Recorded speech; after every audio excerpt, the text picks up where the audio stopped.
Hi friends, ഇന്ന് വത്സ എഴുതിയിരിക്കുന്ന ഒരു മെയിലേക്ക് കിടക്കാം. മാഡം, എൻ്റെ പേര് വത്സ. യഥാർത്ഥ പേരല്ല. എനിക്കിപ്പോൾ 45 വയസ്സുണ്ട്.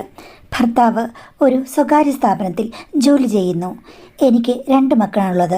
മൂത്ത മകൾ ഇപ്പോൾ വിവാഹിതയായി വിദേശത്താണ്.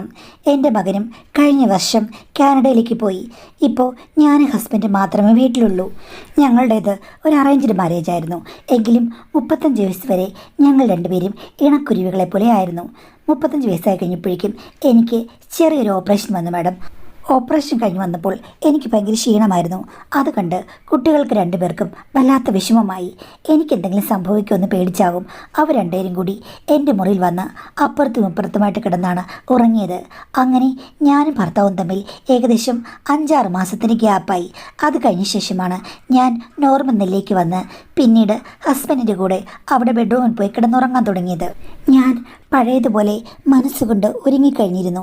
ആ സമയത്ത് ഭർത്താവിനെ ഞാൻ ഒന്ന് സ്പർശിച്ച് എൻ്റെ ആഗ്രഹം അറിയിച്ചു കഴിഞ്ഞപ്പോഴേക്കും പുള്ളി പറഞ്ഞു, ഇപ്പോഴെങ്ങും വേണ്ട, നിൻ്റെ ഹെൽത്ത് ഓക്കെ ആയിട്ടില്ലെന്ന്. ഞാൻ പറഞ്ഞു, എനിക്കൊരു കുഴപ്പമില്ല ചേട്ടാന്ന്. ഓ വേണ്ട, അതൊക്കെ കോംപ്ലിക്കേഷൻ ആകും എന്ന് പറഞ്ഞ് പുള്ളി മാറിക്കിടന്ന് കൂർക്കം വലിച്ചുറങ്ങി. പിന്നെയും ഞാൻ 2-3 വട്ടം കൂടി ഒന്ന് ട്രൈ ചെയ്തു മാഡം. അന്നല്ല, അടുത്തടുത്ത ദിവസങ്ങളിൽ. അപ്പോഴെല്ലാം സെയിം പല്ലവിയായിരുന്നു. അവസാനം ഞാൻ വഴക്കുണ്ടാക്കി. അപ്പോൾ പുള്ളി പറഞ്ഞത്, ഇപ്പോൾ ഗ്യാപ്പ് വന്നതുകൊണ്ട് പുള്ളിക്ക് ഒന്നും തോന്നുന്നില്ല, ഇങ്ങനൊരു ഫീലിങ്സേ ഇല്ല, അതൊന്നും ഇനി ശരിയാകില്ല, അതിൻ്റെയൊക്കെ കാലം അവസാനിപ്പിച്ചു, ഇനിയിപ്പോൾ കുട്ടികളെ നോക്കി നമുക്ക് ജീവിക്കാം, അതായിരിക്കും നല്ലതെന്ന് പറഞ്ഞു. എൻ്റെ മനസ്സിനിണങ്ങിയ എല്ലാ ഫീച്ചേഴ്സുമുള്ള എൻ്റെ സംതൃപ്തിയുടെ അടയാളമായിരുന്ന ഹസ്ബൻഡിനെ എനിക്ക് അത്ര പെട്ടെന്ന് ഉപേക്ഷിക്കാൻ പറ്റില്ല. അതുകൊണ്ട് പിന്നെയും ഞാൻ പലപ്പോഴും കാര്യങ്ങൾ ചോദിച്ചു, ഉപദേശിച്ചു. പക്ഷേ നീ ഇനി അതിനെക്കുറിച്ച് നിർബന്ധിക്കണ്ട, ഒന്നും വേണ്ട, നമ്മൾക്ക് കുട്ടികൾക്ക് വേണ്ടി ജീവിക്കാം, എനിക്ക് താല്പര്യമേ ഇല്ല എന്നായിരുന്നു. എത്ര നാളാണ് മാഡം കെഞ്ചുന്നത്? അതുകൊണ്ട് ഞാനും അവസാനിപ്പിച്ചു. കൂടുതൽ വഴക്കുണ്ടാക്കി കഴിഞ്ഞാൽ കുടുംബത്തിൻ്റെ സന്തുലിതാവസ്ഥ പോകുമെന്നും കുട്ടികൾക്ക് അതൊരു മനക്ലേശമാകുമെന്ന് എനിക്കറിയാമായിരുന്നു. അതുകൊണ്ട് ഈ ഒരു കാര്യത്തിന് വേണ്ടി പുള്ളിക്കാരൻ്റെ പുറകെ നടക്കാൻ ഞാൻ ഒരുക്കമല്ലായിരുന്നു. ഉള്ളതുകൊണ്ട് ഓണം പോലെ എന്നുള്ള രീതിയിൽ ഞാൻ സന്തോഷം ഭാവിച്ച് ജീവിച്ചു. കുട്ടികളോടോ ഭർത്താവിനോടോ അനിഷ്ടം കാണിക്കാൻ പോയില്ല. ആരോടും ഞാനത് ഷെയറും ചെയ്തില്ല. പിന്നീട് മോളുടെ കല്യാണം കഴിഞ്ഞു. മകൻ വിദേശത്തേക്ക് പോയി. പിന്നെ ഞങ്ങൾ 2 പേരും മാത്രമേ ഉള്ളൂ. കുട്ടികളുണ്ടായിരുന്നപ്പോൾ എനിക്ക് മിണ്ടാനും പറയാനും ഒത്തിരി കാര്യങ്ങളുണ്ടായിരുന്നു. ഇനി ഇങ്ങേരോട് എന്ത് പറയാനാണ്? ജീവിതം ആകെ വിരസമാകുമല്ലോ. കുടുംബശ്രീയിൽ പാചകത്തിന് ചില സൗകര്യങ്ങളൊക്കെ ഉണ്ട്. അത്തരം ജോലിക്ക് ഇടയ്ക്കിടയ്ക്ക് പോയാലോ എന്ന് ഞാൻ വിചാരിച്ചു. ഹസ്ബൻഡിനോട് പറഞ്ഞപ്പോൾ ഹസ്ബൻഡ്, നീ എന്തിനാണ് ഈ പ്രായത്തിൽ ജോലിക്ക് പോകുന്നതെന്ന്. ഞാൻ പറഞ്ഞു, ഇത്ര നാൾ കുട്ടികളുണ്ടായിരുന്നു, ഞാൻ ബിസിയായിരുന്നു. നിങ്ങളാണെങ്കിൽ എന്നോട് മിണ്ടുകയോ മറ്റൊരു കാര്യങ്ങളും നമ്മൾ തമ്മിലില്ല. അപ്പോൾ പിന്നെ വെറുതെ ഇരുന്ന് ബോറടിച്ചു കഴിഞ്ഞാൽ എനിക്ക് വട്ടുപിടിക്കും. അവരുടെ കൂട്ടത്തിൽ പാചകത്തിന് പോയി കഴിഞ്ഞാൽ സമയം പോകും, 10 പൈസയും കിട്ടുമെന്ന്. അപ്പോൾ ഹസ്ബൻഡ് എന്നോട് പറഞ്ഞു, എങ്കിൽ പലപ്പോഴൊക്കെ പോകുന്ന ജോലിയാണെങ്കിൽ പോയിക്കോ, എല്ലാ ദിവസവും പോകരുതെന്ന്. അങ്ങനെയാണ് ഞാൻ പോകാൻ തുടങ്ങിയത് ജോലിക്ക്. ഒരു വട്ടം ഒരു ചെറിയ മേളയുണ്ടായിരുന്നു. അവിടെയാണ് ഞാൻ പാചകം ചെയ്യാൻ പോയത്. ആ സമയത്ത് ഹസ്ബൻഡിനെ ഞാൻ വിളിച്ചു. അത് തീരാറാകുമ്പോഴേക്കും എന്നെ വന്ന് കൊണ്ടുപോകണമെന്ന്. പക്ഷേ ആ സമയത്ത് ഹസ്ബൻഡ് വന്നു കഴിഞ്ഞപ്പോഴേക്കും കുറേ ചെക്കന്മാരൊക്കെ ഉണ്ടായിരുന്നു. അതും നല്ല സുന്ദരൻ ചെക്കന്മാർ. അപ്പോൾ അവരതിൻ്റെ കോർഡിനേറ്റേഴ്സൊക്കെയാണേ. അവർ വന്ന് എൻ്റെ അടുത്തിരുന്ന്, ചേച്ചി സുന്ദരിയാണല്ലോ, ചേച്ചിക്ക് പാചകമൊക്കെ നന്നായിട്ടറിയാം, ചേച്ചിക്കിത് ഫുൾ ടൈം ചെയ്തുകൂടെ, ഞങ്ങൾ അവസരം ഒപ്പിച്ചു തരാം, യൂട്യൂബിലും റീൽസിലുമൊക്കെ ചേച്ചിയുടെ വീഡിയോസ് വരും, ചേച്ചി ഫേമസ് ആകും എന്നൊക്കെ അവർ പറഞ്ഞു. പിള്ളേർക്ക് എന്നെ ഇഷ്ട പിടിച്ചെന്ന് എനിക്ക് മനസ്സിലായി. ചെറിയ പ്രായമല്ലേ, അപ്പോൾ അവർക്ക് എന്നോട് ഇഷ്ടം തോന്നിയില്ലെങ്കിലേ അത്ഭുതമുള്ളൂ. സൗന്ദര്യമൊന്നും എൻ്റെ ചോർന്നു പോയിട്ടുമില്ല. അങ്ങനെയൊക്കെ കളിയും ചിരിയും തമാശയായിട്ട് നിൽക്കുമ്പോഴാണ് ഹസ്ബൻഡ് കയറി വരുന്നത്. ഞാനത് കണ്ടില്ല. പുള്ളി എനിക്ക് തോന്നുന്നു ഒരു 5 മിനിറ്റ് നോക്കി നിന്ന് കാണും. പിന്നീട് ഞാൻ നോക്കിയപ്പോഴാണ് കണ്ടത്.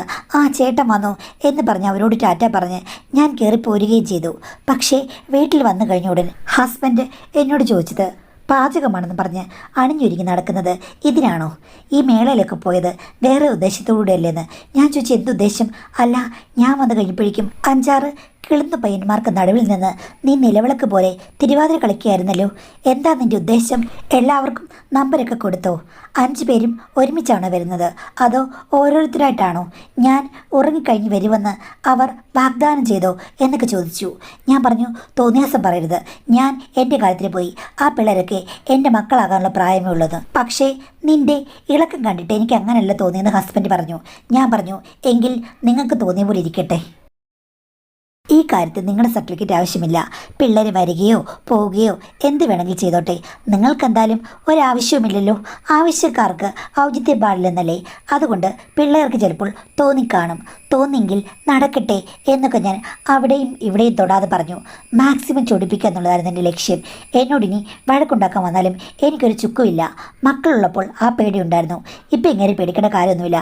എനിക്ക് മുന്നും പിന്നും നോക്കാനില്ലായിരുന്നു. എടീ, നീ ഇതിലും അതിനപ്പുറം കാണിക്കുമെന്ന് എനിക്കറിയാം. പണ്ടേ നിനക്ക് ഇതിൻ്റെ ഭ്രാന്ത് ഇത്തിരി കൂടുതലാണ്. കുട്ടികളുള്ളതുകൊണ്ട് മാത്രമാണ് നീ അടങ്ങി ഒതുങ്ങി വീട്ടിലിരുന്നത്. അവർ രണ്ടുപേരും പോയി കഴിഞ്ഞപ്പോഴേക്കും ഉടനെ അവൾക്ക് ജോലിക്ക് പോകണം. അതും ഏത് ജോലി? കുക്കിങ്. എന്താണെന്നൊരു കുക്കിംഗ് എന്ന് എനിക്ക് മനസ്സിലായെന്നും. അത് കേട്ടപ്പോൾ എനിക്ക് അടിമുടി ചൊറിഞ്ഞു വന്നു. നിങ്ങൾ എന്തിനാണെന്ന് പറഞ്ഞ് നടക്കുകയാണ്? വർഷങ്ങളായി നിങ്ങൾ എൻ്റെ അടുത്ത് വന്നിട്ടുണ്ടോ? എന്നോട് താല്പര്യമുണ്ടോ? താല്പര്യം കാണിക്കുന്നവർ കാണിക്കട്ടെ. നിങ്ങൾക്കാണെങ്കിൽ യാതൊരു അനക്കവുമില്ല. അനക്കമില്ലാത്തവൻ അനങ്ങാതെ എവിടെയെങ്കിലും ഇരിക്കണം എന്ന് ഞാൻ പറഞ്ഞു. നീ ഇനി തൊട്ട് ഇങ്ങനെയാണെങ്കിൽ ജോലിക്ക് പോകണ്ട. ഞാൻ സമ്മതിക്കില്ലെന്ന് പറഞ്ഞു. ഞാൻ പറഞ്ഞു, നിങ്ങളുടെ സമ്മതം എനിക്ക് ആവശ്യമില്ല. ഞാൻ ആവശ്യമുള്ള സമയത്ത് അങ്ങോട്ട് വന്നു കെഞ്ചി കാല് പിടിക്കുന്ന പോലെ പറഞ്ഞു. ഇനിയിപ്പം നിങ്ങൾക്ക് സംശയമാണെങ്കിൽ ആ സംശയം എനിക്കൊരു അനുഗ്രഹമാകട്ടെ. എന്നെ ഇപ്പോഴും ചെറുപ്പക്കാർ പിള്ളേർക്ക് ഇഷ്ടമാണ്. അവന്മാർ പറഞ്ഞത് ചേച്ചി ഇപ്പോഴും സുന്ദരിയാണ്, ചേച്ചിക്ക് യൗവനം തികഞ്ഞു നിൽക്കുകയാണെന്ന്. അവന്മാർക്ക് എന്നെ കണ്ടു കഴിഞ്ഞപ്പോഴേക്കും എന്തെങ്കിലുമൊക്കെ തോന്നുന്നു. നിങ്ങൾ എന്തിനാണ് വെറുതെ ഇങ്ങനെ വെച്ചുകൊണ്ടിരിക്കുന്നത്? നിങ്ങൾക്കൊന്നും തോന്നുന്നില്ല. കാരണം യഥാർത്ഥ ആണുങ്ങൾക്ക് മാത്രമേ തോന്നുകയുള്ളൂ. നിങ്ങൾ ആദ്യത്തെ കുറേ വർഷം യഥാർത്ഥ ആണായിരുന്നു. പിന്നെ ആണത്വം എന്ന് പറയുന്ന സാധനം ചിലപ്പോൾ കുഴിച്ചു മൂടിയോ പറന്നു പോയോ പോയി കാണും. അതല്ല, ചിലപ്പോൾ വെയിലേറ്റ് വാടിയതാണോ, അതോ ഇനി മറ്റു പെണ്ണുങ്ങൾ ആരെങ്കിലും അതിനവകാശികളാണോ എന്നും എനിക്കറിയില്ല. എന്തായാലും എനിക്ക് നിങ്ങളെക്കൊണ്ട് യാതൊരു ഗുണമില്ല. അപ്പോൾ എൻ്റെ ഗുണങ്ങൾ ഞാനും നോക്കുന്നു. പോയെടുത്ത് പിള്ളേരെ എൻ്റെ പുറകെ വന്നെങ്കിൽ അതെൻ്റെ പിടിക്ക്. നിങ്ങളത് കണ്ട് വലുതായിട്ട് അസൂയപ്പെടേണ്ട കാര്യമില്ല. ഇനിയിപ്പോൾ നിങ്ങൾ അസൂയപ്പെട്ടിട്ട് വലിയ കാര്യമില്ലെന്ന് തോന്നുന്നു. കാര്യം എനിക്ക് പ്രത്യേകിച്ച് യാതൊരു കുഴപ്പവും മനസ്സിനും ശരീരത്തിനും പറ്റിയിട്ടില്ല. നിങ്ങൾക്ക് മനസ്സും പോയി കാണും, ശരീരവും പോയി കാണും. അപ്പം പിന്നെ വെറുതെ കിടന്ന് തുള്ളാനല്ലേ പറ്റുകയുള്ളൂ എന്ന് ഞാൻ പറഞ്ഞു. അത് കേട്ട് കഴിയുമ്പോഴേക്കും ഭർത്താവിന് കൺട്രോൾ പോയി. എൻ്റെ അടുത്തേക്ക് ചാടി വന്നു. എൻ്റെ മനസ്സിനും ശരീരത്തിനും ഒരു കുഴപ്പമില്ലടി, നിന്നെ ഞാൻ കാണിച്ചു തരാം എന്ന് പറഞ്ഞ് അദ്ദേഹം കടന്നു കയറുകയായിരുന്നു. ഇതിനെ എതിർക്കുന്നുണ്ടായിരുന്നെങ്കിലും ഇങ്ങേര് ഇതെന്തായി കാണിക്കുന്നതെന്ന് എനിക്ക് തോന്നി. പക്ഷേ അദ്ദേഹത്തിന് പഴയ വീര്യവും ശൗര്യവുമെല്ലാം ഉണർന്നെന്ന് എനിക്ക് മനസ്സിലായി. അക്ഷരാർത്ഥത്തിൽ പണ്ട് സിനിമയിലെ വില്ലന്മാരില്ലേ, അവർ എന്തൊക്കെയോ കാട്ടിക്കൂട്ടില്ലേ എന്ന് പറഞ്ഞതുപോലെ ഒരു ക്യാമറ ഉണ്ടായിരുന്നെങ്കിൽ ക്യാമറ കട്ടിലിന് ചുറ്റും ഇങ്ങനെ ചുറ്റിയടിച്ചേനെ. അതിൻ്റെ കൂട്ടത്തിൽ തന്നെ നായിക അയ്യോ വിടവ് നരാധമ എന്നൊക്കെ പറയില്ലേ എന്ന് പറഞ്ഞ രീതിയിൽ ഞാനും അവിടെ ശബ്ദങ്ങൾ ഉണ്ടാക്കിയേനെ. ഏകദേശം അതിന് സമാനമായ കാര്യങ്ങൾ ഞാനും പറഞ്ഞു. ഒന്ന് പോ മനുഷ്യ, അടങ്ങിയിരിക്കെ എന്നൊക്കെ പറഞ്ഞെങ്കിലും കാര്യത്തോടെടുത്ത് കഴിഞ്ഞപ്പോഴേക്കും എനിക്ക് മനസ്സിലായി ഇന്നിങ്ങേര് പൊളിച്ചടുക്കും. അപ്പോൾ പിന്നെ ഞാൻ ഒന്നും പറയാൻ പോയില്ല. എതിർപ്പുകൾ അവസാനിച്ചു കഴിഞ്ഞപ്പോൾ പുള്ളിക്ക് ഒരു കുഴപ്പവുമില്ല. വാശിപ്പുറത്ത് ഞാൻ ചെറുതായിട്ടൊന്ന് എതിർത്താൽ മതി, കാര്യങ്ങൾ ഇപ്പോൾ തന്നെ സാധിച്ചു കിട്ടുമെന്ന് എനിക്ക് മനസ്സിലായി. ഒരു പ്രശ്നവുമില്ലാതെ അത് 1.5 മണിക്കൂറോളം നീണ്ടുപോയി. അപ്പോഴാണ് എനിക്ക് മനസ്സിലായത് ഇങ്ങേർ ഒളിപ്പിച്ചു വെച്ചിരിക്കുകയായിരുന്നു എല്ലാം. കാരണം ഒരു പ്രശ്നവുമില്ല. എന്തിനാണ് എന്നോട് ഇത്രയും നാളും അകൽച്ച പ്രകടിപ്പിച്ചത്? എന്നെ ഇഷ്ടമല്ലായിരുന്നു. ഇഷ്ടമാണെങ്കിൽ ഇപ്പോഴെങ്ങനെയാണ് വാശിപ്പുറത്ത് കാര്യങ്ങളൊക്കെ നന്നായി നടന്നത്? ആദ്യത്തെ 1/2 മണിക്കൂർ ഞാൻ എതിർക്കുക തന്നെ ചെയ്തു. പക്ഷേ ഇത്തിരി കഴിഞ്ഞപ്പോഴേക്കും എൻ്റെ മനസ്സിൽ പഴയ ഊർജം തിരിച്ചു വന്നു. പിന്നെ ഞാനും ഒന്നും നോക്കിയില്ല. പണ്ടേ ഞാനും നല്ല ആക്റ്റീവായിരുന്നല്ലോ. മധുവിധ കാലം എനിക്ക് ഓർമ്മ വന്നു. ഞങ്ങൾ തമ്മിലുള്ള ഇത്രയും വർഷത്തെ ഗ്യാപ്പെല്ലാം അങ്ങ് പോയി. അടിപൊളിയായി മുന്നോട്ട് പോയി കഴിഞ്ഞപ്പോഴേക്കും അവസാനം ഞാൻ അദ്ദേഹത്തോട് ചോദിച്ചു, നിങ്ങൾക്ക് എന്താണ് പറ്റിയത്? ഇത്രയും നാളും എന്തിനാണ് പിരിഞ്ഞിരുന്നത്? ഇപ്പോൾ നിങ്ങൾ എന്താണ് ഈ കാണിച്ചത് എന്നൊക്കെ ചോദിച്ചു കഴിഞ്ഞപ്പോഴേക്കും ഹസ്ബൻഡ് എന്നോട് പറഞ്ഞു, കുട്ടികൾ വലുതായി കഴിഞ്ഞപ്പോൾ എൻ്റെ മനസ്സിൽ എന്തൊക്കെയോ അപകർഷതാബോധം വന്നു. ഇതൊന്നും ശരിയല്ല. വേണ്ട എന്നൊക്കെ എനിക്ക് തോന്നി തുടങ്ങി. സാധാരണ പെണ്ണുങ്ങൾക്കാണ് അങ്ങനെ തോന്നുന്നത് ഞാൻ കേട്ടിട്ടുണ്ട്. പക്ഷേ എനിക്കാണ് തോന്നിയത്. എന്തോ എനിക്ക് പിന്നീട് കുട്ടികളെ വളർത്തുന്നതിൽ മാത്രമായി ശ്രദ്ധ. പിന്നെ നിനക്കിങ്ങനെ അസുഖമൊക്കെ വന്ന് ഓപ്പറേഷനൊക്കെ ആയി കഴിഞ്ഞപ്പോഴേക്കും ആ ഗ്യാപ്പ് എന്നെ കൂടുതൽ തണുപ്പിച്ചു. പിന്നീട് എനിക്ക് ഒന്നും ആവശ്യമുണ്ടെന്ന് തോന്നിയിട്ടില്ല. കുട്ടികളെ രണ്ടുപേരെയും നന്നായിട്ട് വളർത്തണം, അതിനുള്ള പണം, അതല്ലാതെ ഞാനൊന്നും ചിന്തിച്ചില്ല. നീ എൻ്റെ അടുത്ത് വരുമ്പോൾ എനിക്ക് എന്തോ ഇറിറ്റേഷനാണ് തോന്നിയത്. എന്നിട്ടിപ്പോൾ നിങ്ങൾക്കൊരു പ്രശ്നമില്ലായിരുന്നല്ലോ, ഒരു കുഴപ്പമില്ലല്ലോ. അത് നീ എന്നെ ഇറിറ്റേഷൻ ചെയ്ത് കഴിഞ്ഞപ്പോഴേക്കും ആയിപ്പോയതാണെന്ന്. അപ്പോൾ അന്ന് ഞാൻ ഇറിറ്റേഷൻ ചെയ്തപ്പോൾ നിങ്ങൾക്കൊന്നും തോന്നിയില്ലേ? ആ, കഴിഞ്ഞത് കഴിഞ്ഞു. നീ ഇനി അതിനെക്കുറിച്ച് ഒന്നും പറയാതിരിക്കേ. ഇപ്പോൾ എല്ലാം നേരെയായെന്ന് തോന്നുന്നു. അതുകൊണ്ട് നമുക്ക് ഇനി നമ്മുടെ രണ്ടാം മധുവിധിയിലേക്ക് പോകാമെന്ന് പറഞ്ഞു. ഞാൻ പറഞ്ഞു, എനിക്ക് നല്ല സംശയമുണ്ട്. ഈ ഇടക്കാലങ്ങളിൽ നിങ്ങൾക്ക് ഏതോ പെണ്ണുമായി ബന്ധമുണ്ടായിരുന്നു. എനിക്ക് ഉറപ്പാണ്. അല്ലെങ്കിൽ ഇങ്ങനെ ഇപ്പോഴും ജില്ല നിൽക്കില്ല. ഈ പറഞ്ഞ ഗ്യാപ്പിൻ്റെ ഒന്നും ഒരു ഫീലിങ്സും എനിക്ക് അനുഭവപ്പെട്ടില്ല. നിങ്ങൾ ആക്റ്റീവായിരുന്നു. ഗ്യാപ്പ് ഉണ്ടെങ്കിൽ ഇത്ര ആക്റ്റീവ് കിട്ടില്ല. ഇത്രയും നാളും നിങ്ങൾക്ക് ആരോ കൂട്ടുണ്ടായിരുന്നു. എനിക്കത് ഉറപ്പാണ്. സത്യം പറ, ഇല്ലെങ്കിൽ ഇനി നമ്മൾ മുന്നോട്ട് പോകില്ല. കുട്ടികൾ രണ്ടുപേരും രക്ഷപ്പെട്ടു. ഇനി നിങ്ങളുടെ കൂടെ നിൽക്കാൻ ഞാൻ ആഗ്രഹിക്കുന്നില്ല. എൻ്റെ ഇഷ്ടത്തിന് ഞാൻ ചാടിപ്പോകും എന്നൊക്കെ പറഞ്ഞ് ഭീഷണിപ്പെടുത്തി കഴിഞ്ഞപ്പോഴേക്കും ഭർത്താവ് എന്നോടത് പറഞ്ഞു. കാര്യം, കൂടെ ജോലി ചെയ്യുന്ന വിധവയായ ഒരു സ്ത്രീ, അവർ ഹസ്ബൻഡിനെ നോട്ടമിട്ടു. ആ സമയത്താണ് എനിക്ക് ഓപ്പറേഷനൊക്കെ നടക്കുന്നത്. ഹസ്ബൻഡ് ആ സമയത്ത് അവരുമായിട്ട് ചാഞ്ഞു. അവരാണെങ്കിൽ ഞാൻ അറിയാതെ കുറേ പണമൊക്കെ അടിച്ചുകൊണ്ട് പോവുകയും ചെയ്തു.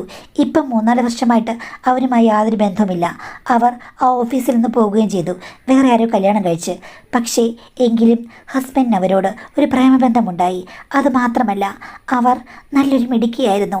പല കാര്യങ്ങളും പറഞ്ഞ് അദ്ദേഹത്തെ പുതിയ വിദ്യകളും ഊർജവും പകർന്നു നൽകി നല്ല രീതിയിൽ ആക്റ്റീവായി വെച്ച് പണം ചോദിച്ച് അവൾ രക്ഷപ്പെട്ടു പോവുകയായിരുന്നു. പറഞ്ഞു വന്നപ്പോൾ അദ്ദേഹത്തിന് നല്ല നിരാശയുണ്ട്. അവളെ നന്നായി പ്രേമിച്ചെന്ന് എനിക്ക് മനസ്സിലായി.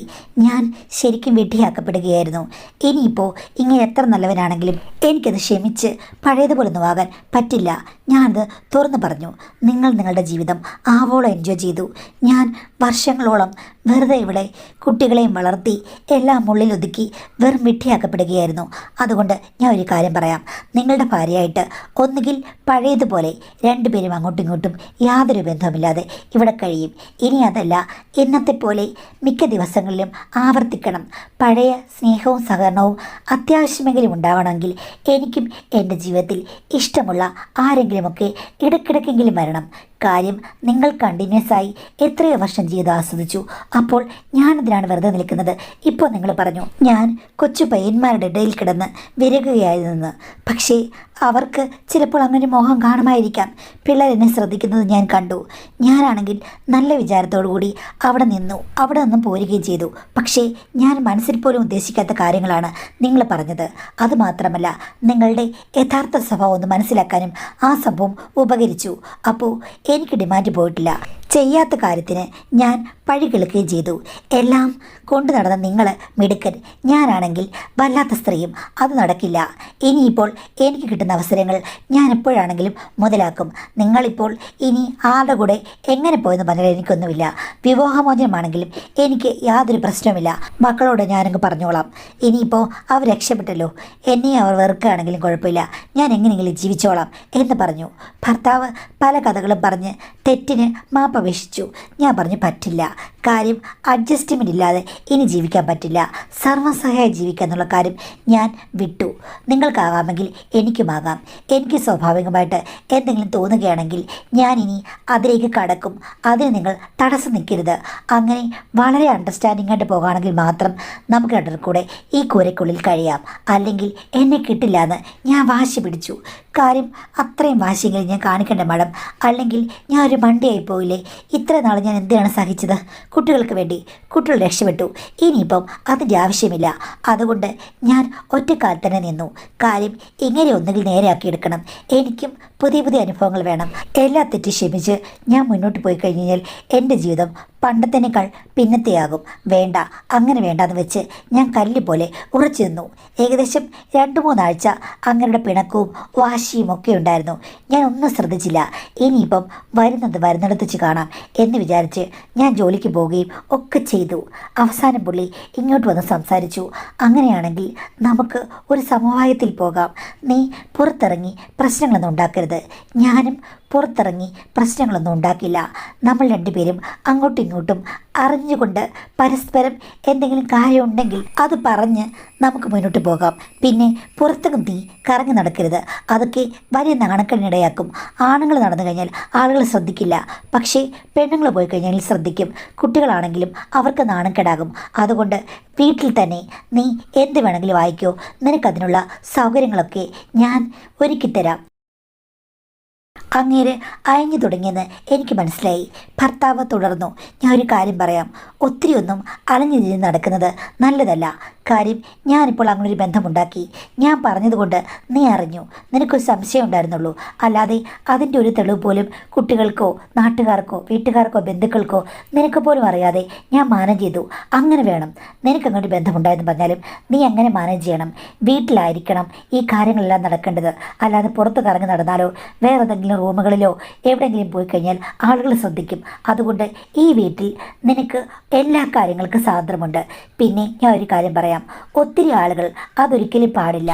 ഞാൻ പറഞ്ഞു, ഞാൻ നിങ്ങളുടെ കൂട്ടല്ല. എനിക്കിപ്പം ഒരാളെ മാത്രം അങ്ങോട്ട് പ്രേമിക്കാനൊന്നും പറ്റില്ല. ഇടയ്ക്കിടയ്ക്ക് എനിക്ക് തോന്നുന്ന സമയത്ത് ആരെങ്കിലും ഒരാൾ മനസ്സിന് പിടിച്ച ആൾ ചിലപ്പോൾ വന്നേക്കും. അതിനുള്ള സ്വാതന്ത്ര്യം മാത്രം മതി.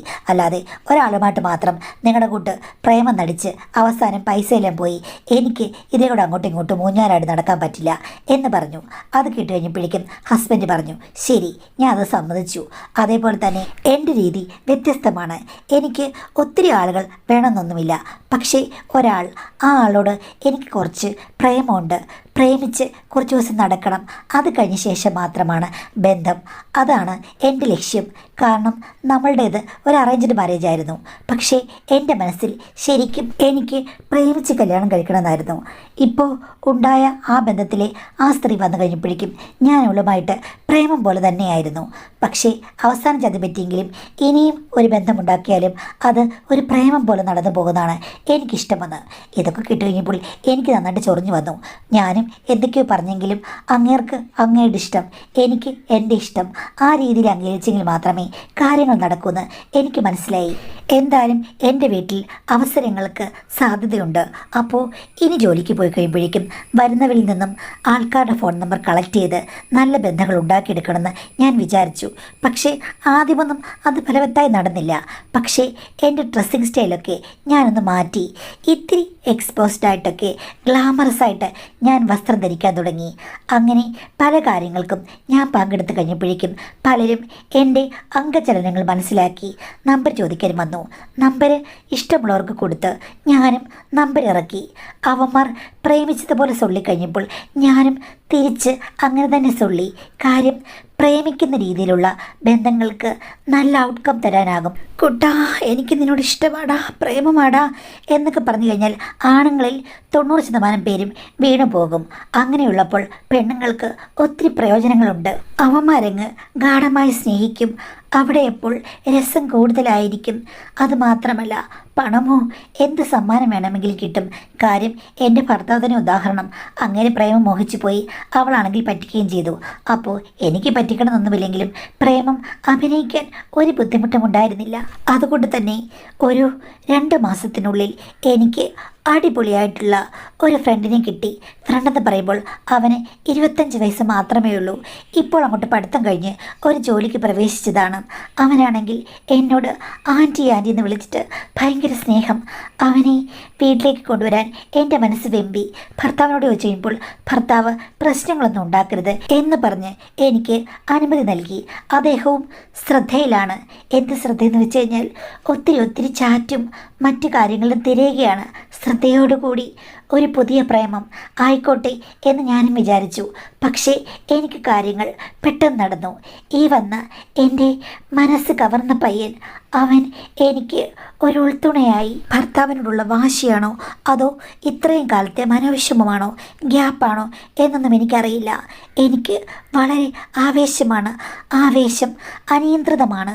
കാര്യം, ഞാൻ എന്തൊക്കെയോ പുലമ്പുകയും വാവിട്ട് നിലവിളിക്കുകയും കരയുകയും പിച്ചിമ്പയും പുലമ്പുകയും ഒരു ഭ്രാന്തിയെപ്പോലെ ആഞ്ഞ് ആഞ്ഞ് മുന്നോട്ട് പോവുകയും ചെയ്തു. എനിക്കറിയില്ല, ആദ്യത്തെ ഒരു വരവോടുകൂടി തന്നെ ചെക്കൻ എൻ്റെ ഫാനായി. കാര്യം മാഡം, എനിക്കിപ്പോൾ അസാധാരണമായ വട്ട് ബാധിച്ചിരിക്കുകയാണ്. അതേ, ഭ്രാന്തമായ ആവേശം. അവൻ 1 2 3 വട്ടം വന്നു കഴിഞ്ഞപ്പോഴേക്കും എനിക്ക് പിന്നെയും പിന്നെയും വിശ്രമമില്ലാത്തൊരു ജീവിതത്തിലേക്ക് മോഹം തോന്നി. അവനൊപ്പം തന്നെ പലരും കടന്നു വരാൻ തുടങ്ങി. ചുരുക്കം പറഞ്ഞു കഴിഞ്ഞാൽ ഭർത്താവിനോടുള്ള കരാർ എനിക്ക് ലംഘിക്കേണ്ടി വന്നു. ഞാൻ അച്ചടക്കത്തോടുകൂടി മുന്നോട്ട് പോവുകയല്ല. എനിക്ക് ഒരു ദിവസം പോലും ഇരിക്കപ്പുറതിയില്ല. എല്ലാ ദിവസവും ഫിൽ ഇൻ ദ ബ്ലാങ്ക്സ് ആരൊക്കെ വന്ന് അത് പൂരിപ്പിച്ചുകൊണ്ടിരിക്കുകയാണ്. പൂരിപ്പിച്ചാലൊന്നും എനിക്ക് ഒട്ട് ഫില്ലാകുന്നതുമില്ല. എനിക്ക് പിന്നെയും പിന്നെയും അവസരങ്ങളുടെ പെരുമഴയാണ്. ഞാൻ അർമാദിക്കുമ്പോൾ ഹസ്ബൻഡ് പ്രേമം നോക്കി നടക്കുകയാണ്. മാഡം, എൻ്റെ ജീവിതത്തിൽ ഇപ്പോൾ ഒത്തിരി സൂര്യന്മാർ ഉദിച്ചു പൊങ്ങി കുതിച്ചു ചാടുന്നത് ഞാൻ കണ്ടു. എൻ്റെ ജീവിതം സംതൃപ്തകരമാണ്. ആദ്യ കാലഘട്ടങ്ങളിൽ ഭർത്താവ് ഓക്കെ എന്ന് പറഞ്ഞ് എന്നെ മൈൻഡ് ചെയ്തില്ല. പക്ഷേ പുള്ളി തേടി നടന്ന പ്രേമൊന്നും കിട്ടിയില്ല. അങ്ങനെ ഒരാളെ പിന്നീട് കണ്ടെത്താൻ കഴിഞ്ഞില്ല എന്ന് പറഞ്ഞ് ഇപ്പം എന്നോട് വഴക്കാണ്. അതുകൊണ്ട് അദ്ദേഹത്തിന് ഇനി പ്രേമം കിട്ടുന്നത് വരെ ഞാൻ ഒന്നിനും മുന്നോട്ടിറങ്ങാൻ പാടില്ല. അവിടെ നിർത്തിക്കോണം, അത് മതി എന്ന് പറഞ്ഞ് ഇപ്പോൾ എന്നെ നിയന്ത്രിക്കുകയാണ്. അങ്ങേരുടെ വഴി അങ്ങേർക്ക് കിട്ടാത്തത് കൊണ്ട് ഞാൻ എന്തിനാണ് മാഡം എൻ്റെ കാര്യങ്ങൾ നിർത്തുന്നത്? അതെനിക്ക് ഒട്ടും സഹിക്കാൻ പറ്റുന്നില്ല. സത്യം പറഞ്ഞാൽ ഭ്രാന്തമായ ഒരാവേശത്തോടുകൂടി മുന്നോട്ട് പോയപ്പോഴേക്കും അതിൽ വലിയൊരു മതിൽ കൊണ്ടുവച്ചതുപോലെ എൻ്റെ ഭർത്താവ് ദിനവും വഴക്കുണ്ടാക്കുകയാണ്. ഞാനിനി എന്താ ചെയ്യേണ്ടതെന്ന് എനിക്കറിയില്ല. അങ്ങേർക്ക് ഞാനിപ്പോൾ എവിടുന്ന് പ്രേമം കണ്ടുപിടിച്ച് കൊടുക്കാനാണ്? പക്ഷേ എനിക്ക് ഇത് നിർത്താൻ പറ്റില്ല. ഞങ്ങൾ പിരിയുന്നതാണോ മാഡം നല്ലത്? മക്കൾ എന്തെങ്കിലും പറഞ്ഞാലും എനിക്ക് വിവാഹമോചനത്തിന് നല്ല താല്പര്യമുണ്ട്. സ്വതന്ത്രമായി ജീവിക്കണമെന്നാണ് എനിക്ക് ആഗ്രഹം. ഇത് തെറ്റോ ശരിയോ എന്ന് എനിക്കറിയില്ല. ഭർത്താവിനെ എങ്ങനെ മാനേജ് ചെയ്യണമെന്ന് എനിക്കറിയില്ല. കുടുംബജീവിതം ശരിക്കും ഇപ്പോൾ സംഘർഷഭരിതമാണ് എന്നാണ് പറഞ്ഞിരിക്കുന്നത്. അപ്പോൾ ശരിയാണ്. കാര്യം, അലുകുലത്ത് കാര്യങ്ങൾക്ക് വേണ്ടി ഇറങ്ങിത്തിരിച്ച് അതിലൊരു കരാറുമുണ്ടാക്കി. പക്ഷേ ആ കരാറിന് വലിയ സാധ്യത ഇവിടെ ഇല്ല. കരാറെന്ന് പറയുമ്പോഴേക്കും രണ്ടുപേരും പരസ്പരം മനസ്സിലാക്കി മുന്നോട്ട് പോയെങ്കിൽ മാത്രമേ പറ്റുകയുള്ളൂ. കാരണം എന്ന് വെച്ച് കഴിഞ്ഞാൽ ഇത് വലിയ അന്താരാഷ്ട്ര കരാറൊന്നുമല്ലല്ലോ, അങ്ങോട്ടും ഇങ്ങോട്ടും പറഞ്ഞ കാര്യമാണ്. അതിൽ ഉറച്ചു നിന്ന് പരസ്പരം മനസ്സിലാക്കി മുന്നോട്ട് പോകണമെന്നുണ്ടെങ്കിൽ അണ്ടർസ്റ്റാൻഡിങ് വേണം. അങ്ങേർക്ക് പ്രേമപൂർവ്വമായിട്ടുള്ളൊരു പാർട്ണറെ വേണം. അങ്ങേര് തിരഞ്ഞിട്ട് കിട്ടുന്നില്ല. അതെന്തായാലും നിങ്ങളുടെ കുറ്റമല്ല. നിങ്ങൾക്ക് പ്രേമവും സ്നേഹമൊന്നും വേണ്ട. നിങ്ങൾക്ക് ഇഷ്ടമുള്ള ആളുകൾ അവർ വന്ന് സൽക്കാരങ്ങൾ ചമഞ്ഞിട്ട് പോയിക്കോട്ടെ എന്നതാണ്. അപ്പം നിങ്ങൾ നോക്കുമ്പോഴേക്കും നിങ്ങൾക്ക് ഈ പറഞ്ഞതുപോലെ ആരാധകർ ഇഷ്ടം പോലെ ഉണ്ട്. അത് ഓക്കെയാണ്, നടന്നു പോവുകയും ചെയ്യുന്നു. അത് കണ്ടിട്ട് അസൂയപ്പെട്ടിട്ട് ഭർത്താവ് നിങ്ങളുടെ ചെയ്തികൾ നിർത്താൻ വരുന്നത് ലോജിക്കാണെന്ന് ചോദിച്ചു കഴിഞ്ഞാൽ ഒരിക്കലുമല്ല. അങ്ങേർക്ക് അതിന് കാര്യമില്ല. സത്യം പറഞ്ഞു കഴിഞ്ഞാൽ ഇത് നിങ്ങൾ രണ്ടുപേരും കൂടി ഒന്നിച്ച് ഇരുന്ന് ഇതിൻ്റെ യഥാർത്ഥ കാര്യങ്ങൾ പറഞ്ഞ് പരസ്പരം ഒരു രമ്യതയിൽ എത്തുക എന്നുള്ളതാണ് ആദ്യത്തെ പോംവഴി. നിങ്ങൾ പ്രേമം അന്വേഷിച്ചോളൂ, ആരും തടസ്സപ്പെടുത്താൻ വരുന്നില്ല. നിങ്ങൾക്ക് പ്രേമം കിട്ടില്ല എന്ന് വെച്ചിട്ട് എൻ്റെ കാര്യങ്ങൾ നിയന്ത്രിക്കാൻ വരുന്നതിൽ പ്രത്യേകിച്ച് ഒരു കാര്യമില്ല. അതുകൊണ്ട് ഈ പ്രശ്നം പറഞ്ഞ് തർക്കിക്കാതെ തടസ്സമുണ്ടാക്കാതെ നിങ്ങൾ കൂടുതൽ ശ്രദ്ധ കേന്ദ്രീകരിച്ച് നിങ്ങളുടെ വഴിയിൽ പോവുക, ഞാൻ എൻ്റെ വഴിയിലും. അങ്ങനെ പോയെങ്കിൽ മാത്രമേ നമുക്കിവിടെ വഴക്കും വക്കാണോ ഇല്ലാതെ പോകാൻ പറ്റുകയുള്ളൂ. അല്ലെങ്കിൽ വിവാഹമോചനം എന്നുള്ളൊരു കാര്യത്തിലേക്ക് വരേണ്ടി വരും. അപ്പോൾ നമ്മുടെ രണ്ടുപേരുടെയും കാര്യങ്ങൾ എല്ലാവരും അറിയും. അത് പിന്നീട് നാണക്കേടുമാകും. അതുകൊണ്ട് അവനവൻ്റെ കാര്യങ്ങൾ ചെയ്ത് അവനവൻ്റെ രീതിയിൽ അടങ്ങി ഒതുങ്ങി രണ്ടുപേരും സമാന്തരമായി മുന്നോട്ട് പോകുന്നതായിരിക്കും നല്ലതെന്ന് സമാധാനമായി പറഞ്ഞ് മനസ്സിലാക്കുക. അതായിരിക്കട്ടെ ആദ്യത്തെ സ്റ്റെപ്പ്. അല്ലെങ്കിൽ ഭർത്താവിനുള്ള വാശിക്ക് വേണ്ടിയിട്ട് ഇത്തരമൊരു മേഖലയിലേക്ക് ഇറങ്ങി നടക്കാതെ, ഭർത്താവും മറ്റ് പ്രേമം തേടി നടക്കാതെ നിങ്ങൾ ഒന്നിച്ച് ജീവിക്കേണ്ടവരാണ്. 2 കുട്ടികളുടെ അച്ഛനും അമ്മമാരാണ്. അതുകൊണ്ട് പരസ്പരം മറ്റ് കാര്യങ്ങളെല്ലാം ക്ഷമിച്ച് തത്തുല്യമായിട്ട് നിങ്ങൾ മുന്നോട്ട് പോവുക. സ്നേഹിച്ച് പഴയതെല്ലാം മറന്ന് അലുകുലത്തുകൾ നിർത്തി മുന്നോട്ട് പോവുക. അതാണ് ഒരു വഴി. അല്ലെങ്കിൽ പിരിഞ്ഞിട്ട് ഉണ്ടാകുന്ന കാര്യങ്ങളെയൊക്കെ നിങ്ങൾ നേരിട്ട് നിങ്ങളുടെ കാര്യം നോക്കുക. അതൊക്കെ ഈ പ്രായത്തിൽ ഭയങ്കര റിസ്ക്കാണ്. അതിൻ്റെ ആവശ്യമില്ല. അപ്പോൾ ഒന്നുകിൽ പരസ്പരം അസൂയയും ശത്രുതയുമില്ലാതെ മുന്നോട്ട് പോകാനുള്ള ഒരു കരാർ, അത് മനസ്സിലാക്കി മുന്നോട്ട് പോവുക. അല്ലെങ്കിൽ അലുകുൽത്തുകൾ എല്ലാം നിർത്തി നിങ്ങൾ രണ്ടുപേരും പരസ്പരം സ്നേഹിച്ച് ജീവിക്കുക. ഈ രണ്ടിൽ ഏതെങ്കിലും ഒന്ന് തിരഞ്ഞെടുക്കുന്നതാവും ഏറ്റവും നല്ലത് കേട്ടോ.